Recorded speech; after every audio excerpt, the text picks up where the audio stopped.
Hey guys, how's it going?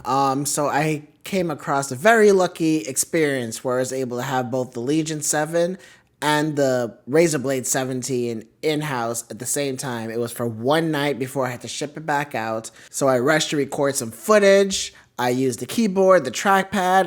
I played some games on it. I ran some benchmarks.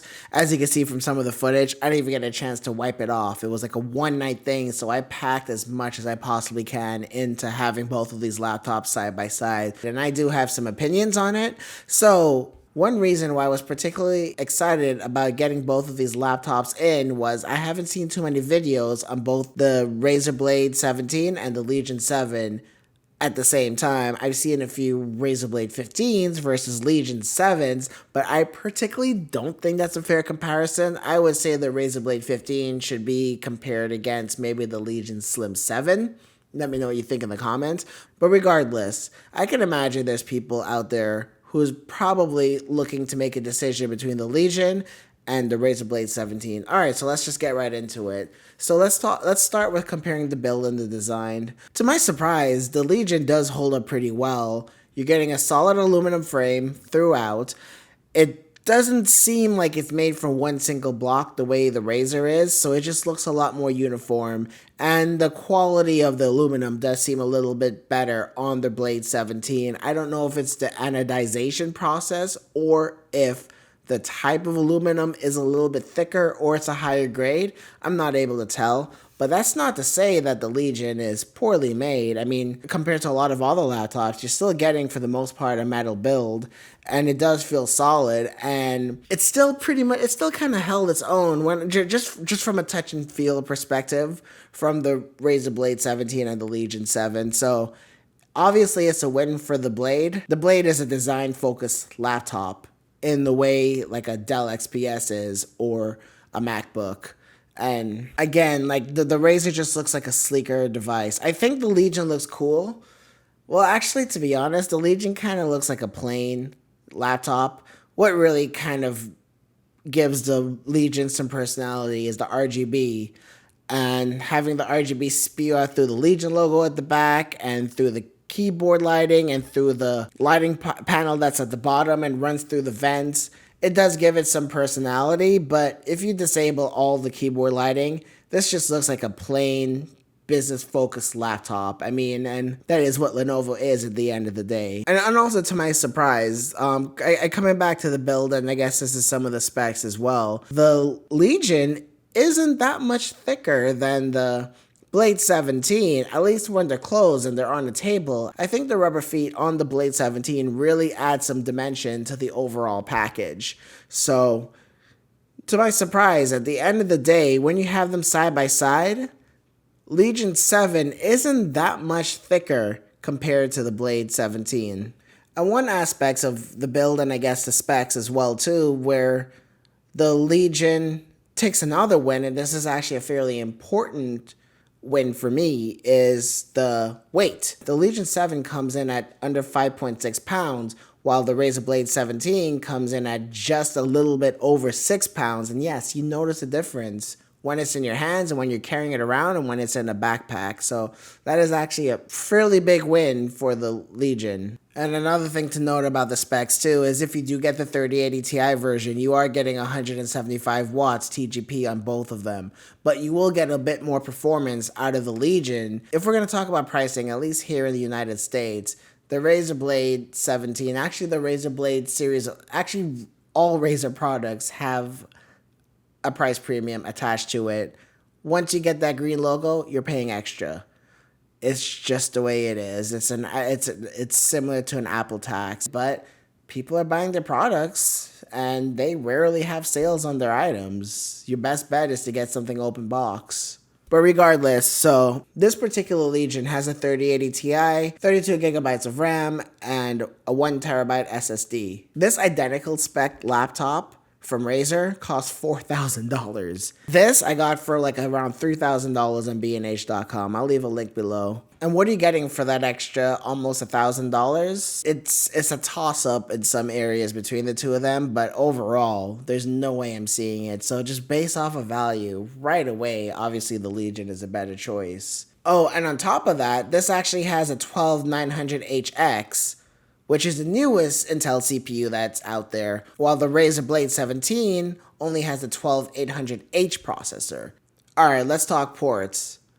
The Legion technically has more, but at the end of the day, if you're someone who uses an SD card, then obviously Razer gets to win there. But also, if you prefer the ports on the back, then the Legion again has a win there. If you prefer the ports on the side, then the Razer has a win there. For me personally, I typically prefer the ports to be on the side just because it's easier to get to in every single laptop except for the Legion. And I know I've pointed this out a lot. This is the first laptop where I actually prefer the ports to be at the back because of the simple addition of the ports being labeled at the back. So I can plug any port I want without having to get up or turn the laptop around or reach around the back or anything like that. So in this case, for me, I would say the ports are a little bit better on the Legion, mostly because of convenience. But again, that SD card slot, you know if that's important to you. If you need that, then that's way more convenient than having to connect your equipment to USB and such. Okay, so let's talk speakers.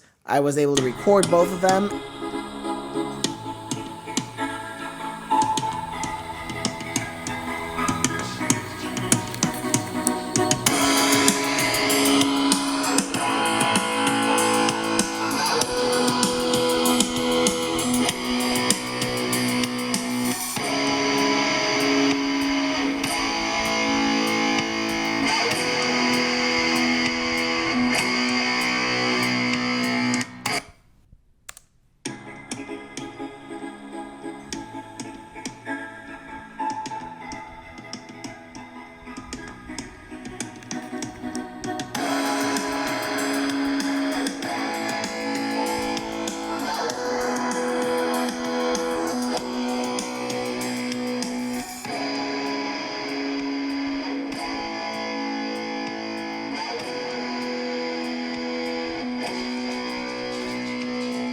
It destroys the Legion, but the Legion is still really good. When I first heard these Legion speakers, I was really impressed with them. But compared to the Razer, those 8 speakers and the way that Razer and THX angled them, they just bounce off of the table, they bounce off of the screen.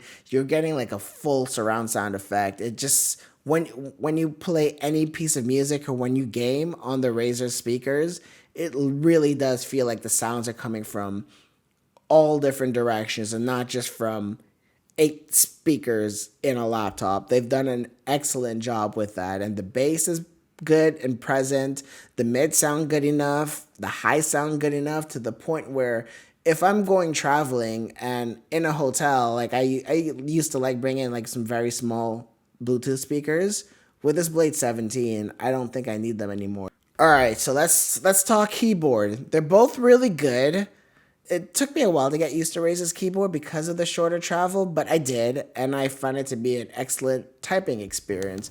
But for me personally, I much prefer the Legion's keyboards. Maybe because at the past few companies I've worked for, they've always provided me with Lenovo laptops, so those ThinkPad keyboards, I can type with those without even looking at the keyboard. So I just have a lot of muscle memory for the way that keyboard is laid out and in terms of the spacing and such. And also because I am a finance guy, I do accounting as my day job. Having a number pad is important to me, even if I'm not working on this laptop.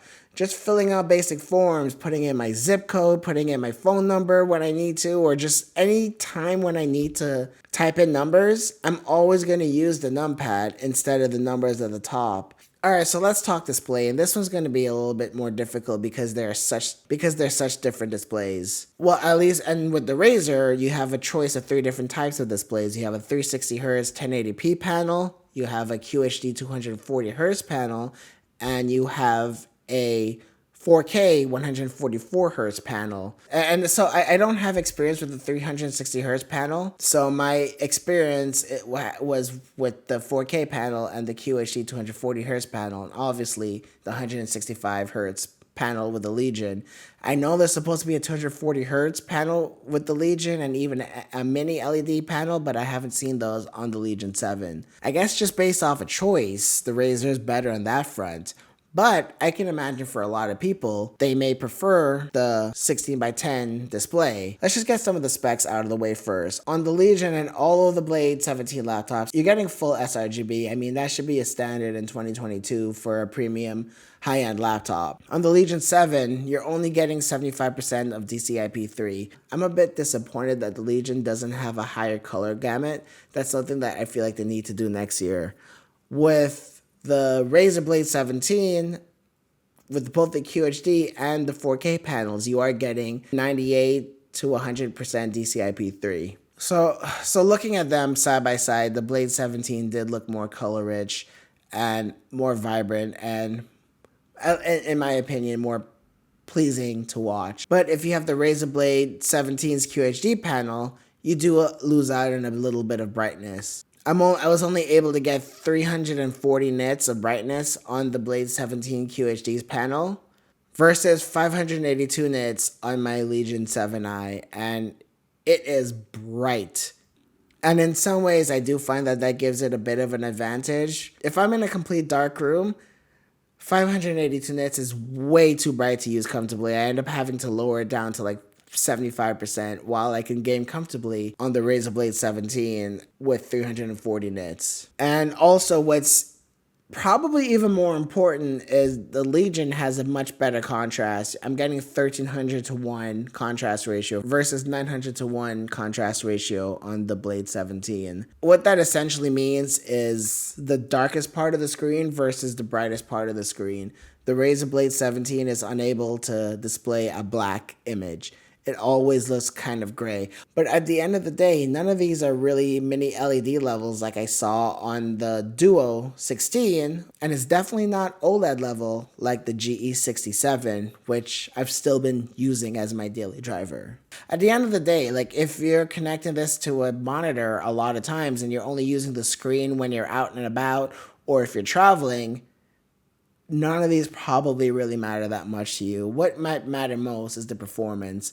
So let's just get into that really quickly. I think I might be the only tech reviewer who was able to get all of these different configurations of both the Razer Blade 17 and the Legion in. So I'm actually really happy to share some of those results with you. So let's start off with Time Spy. The Legion 7i with the 12900HX and the 3080 Ti is beating the rest. And that's just the nature of dynamic boost. Just because a laptop claims that they have a maximum TGP of 175 watts doesn't mean that they're all going to be created equally.